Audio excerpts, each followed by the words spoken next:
All right, welcome back for the last installment of the Coleman 202 Professional Rebuild. First starts are sometimes kind of problematic. This one's no different, so we'll kind of see how I go through the process here and see if you learn something along the way. Okay, let's see what we hear.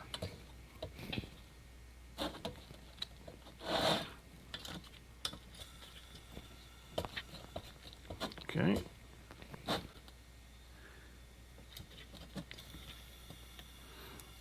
Always expect some slow starts for the first time because it's got to bring fuel all the way up, and it also maybe be knocking junk out of the generator. So it's not uncommon to get a slow start on that first time. Sometimes I've had to open it all the way up to be able to get the fuel to come in. We may have to do that here. Oh, that sounds like fuel coming. Oh, it just clogged. So I'm going to back this here. Flip this.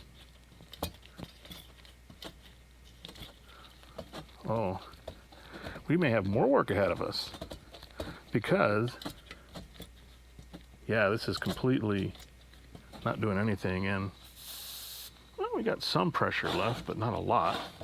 So let's crank this down and see what happens. We got a little bit more.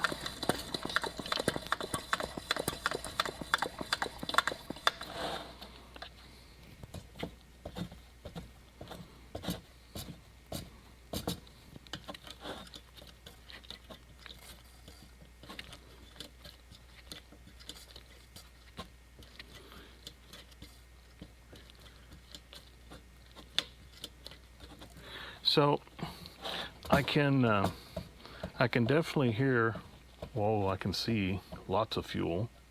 That's kind of a problem. We may have to kind of mop this down a little bit here. It may be completely flooded, so I'm going to do a express clean off. We just kind of let the fuel in here that's leaking in here, let it kind of burn itself off, and we'll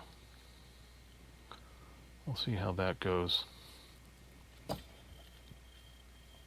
Yeah, that looks good.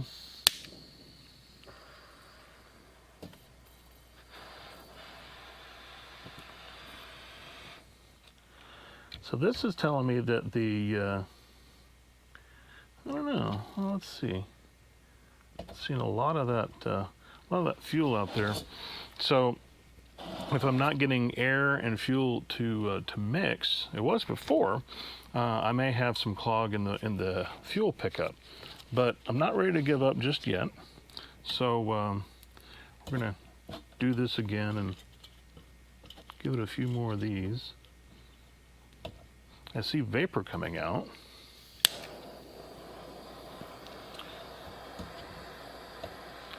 See what happens when we do this. Okay, now we've got some positive signs. It's looking good.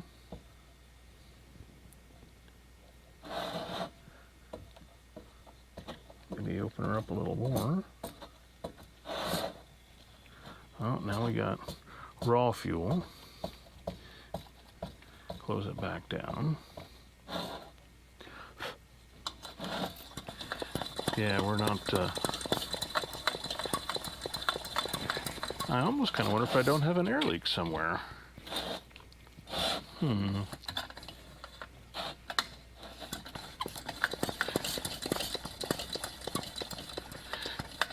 Okay.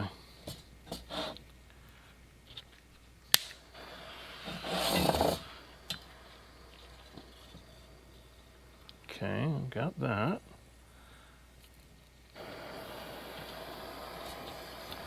Yeah, there's just, I think, a lot of crud that is burning out of this thing. We'll kind of preheat the generator here a little bit to help it, because it doesn't really heat very well when you're in an open area like this. So let me give it another couple of wax on the tip cleaner here.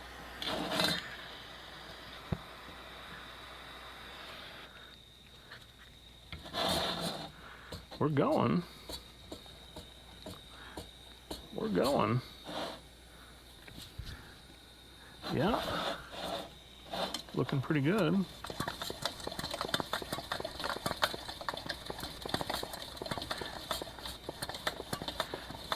Yeah. So little Bunsen's kind of trucking along there. Not as much as I'd like to see, but it is burning. And you know, this other fuel, well, the fuel's fine, but the generator in here is of questionable nature, and you know, I never did pull the valve stem and the fuel air tube out of the fount because everything seemed to be okay in terms of flowing fuel.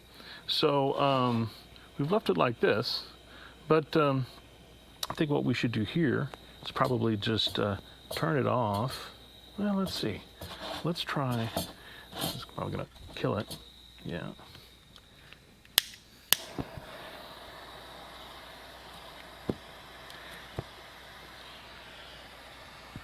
I still think that there's an obstruction in here because I'm not getting really strong flow out of it. I mean, it's going, but it's not real strong. And normally you'd see, you'd hear it a little stronger. And every time that I run that tip cleaner up and down, it kind of varies whether it actually does better or worse. Hey, that's starting to clear.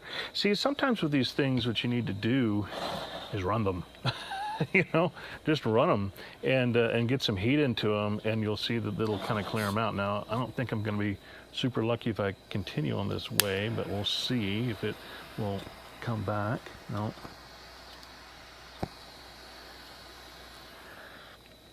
Yeah. So I think what I may be inclined to do. Let's see what happens if I give her some more pressure in here.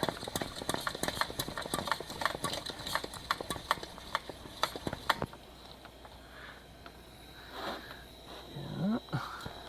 There we go. Now we're starting to see. Look at the difference from when we started to how far the Bunsen's coming down now. So yeah, it's looking pretty good. So what I'm going to do here, I think that what it basically needs is runtime. So I'm going to shut this off. I'm going to cool this off. I'm going to hang a mantle on it, and then we'll be back to take a look at it. So that's going to take some time. So yeah, it'll be just a minute, and then we should be able to see her going.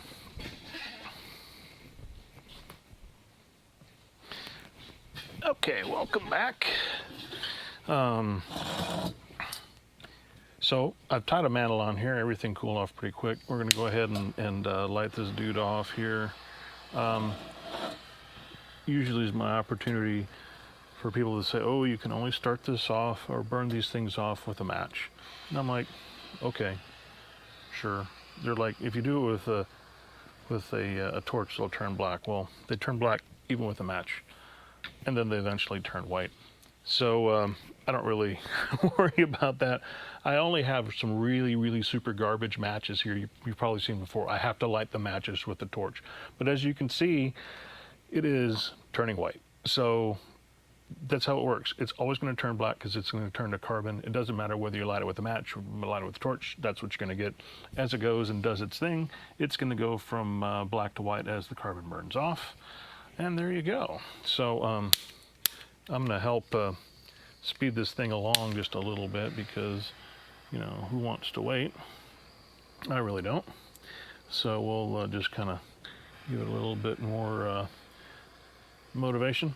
I also went ahead and put some more fuel in here because, you know, I had put probably, I don't know, maybe 100 milliliters of fuel in there, which wasn't much. So I put another 200 in there. So that way we'll have some more fuel for it to work with. So we'll just get it all cranked up here. Hopefully I'll be able to start it off without it flooding on me. And we'll get some heat into that generator, get it to kind of loosen up and clean out, and then we'll be in good functional shape, right? We hope. So let's see where we end up here. Get this going. good sound out here and hearing already. Gonna wait for that to spit. Which is taking a while.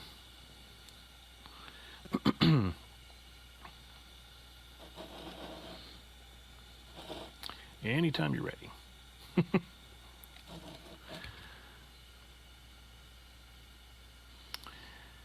Yeah, you know, the 242B that we looked at did the same kind of thing. Very, very slow to get fuel up. But then after I let it sit with fuel in it for about a week, and that's even after pulling out the fuel air tube and torching it and quenching it and all this other kind of stuff, it wasn't really acting that much different. And then I let it sit for a week and come back, and then all of a sudden it's fine. So I don't know what the deal is. Just hearing it now.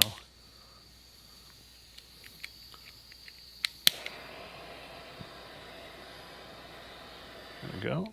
No, I think I need to repump it because that was like or it's clogged.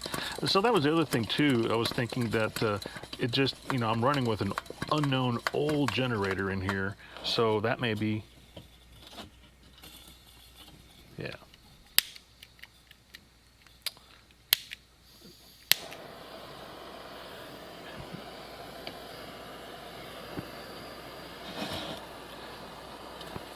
She's gonna go eventually.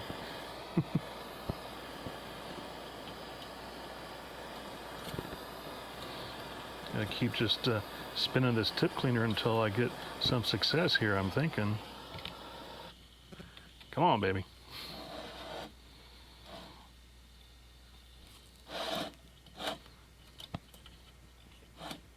Yeah, there's gotta be just a huge amount of stuff. Ah, here we go.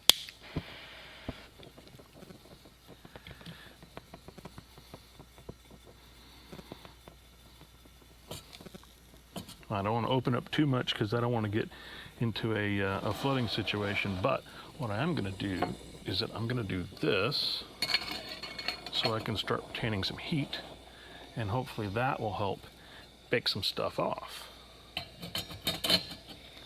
Yeah. Of course, it'll make it more interesting to light again, but yeah, you can really see the difference every time that I turn this.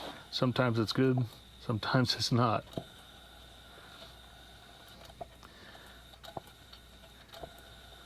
And I can see all sorts of carbon and stuff being thrown out. There we go. All right, so let's put, screw this down here a little bit before it gets too hot to handle.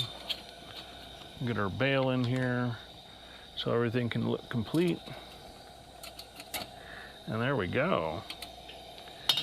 Our previously unusable, ugly, and stinky, this thing literally, because I don't know if I mentioned, but I replaced the gasket on the fuel cap also off camera, but so it didn't have a very good fuel cap. It had really nasty old auto gas in it, and when we were bringing this back from the antique trip we were on, it stunk up the entire car to the point it was almost making us want to throw up. We had to drive with the windows down, right? It was just awful.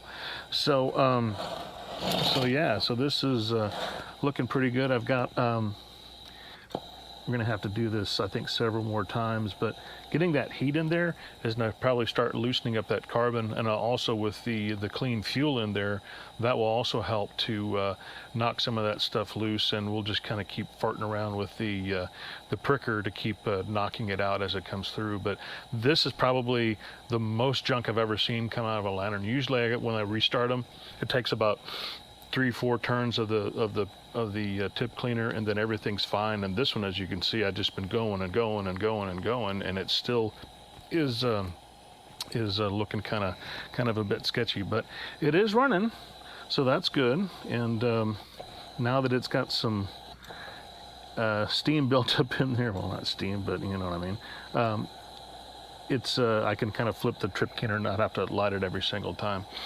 But that's it. So that is the Coleman 202 Professional, basically the fancier version of a 200A.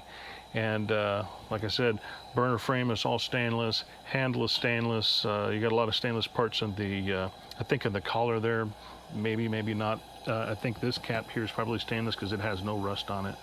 So it's just basically designed and built to last forever. So if you ever do see a 202, pick them up. I mean, they're a great running lantern. They run just as great as the 200As, but with the added feature of it all being stainless, it's just going to look absolutely beautiful. And they all come with the nickel bases on them, which look really nice.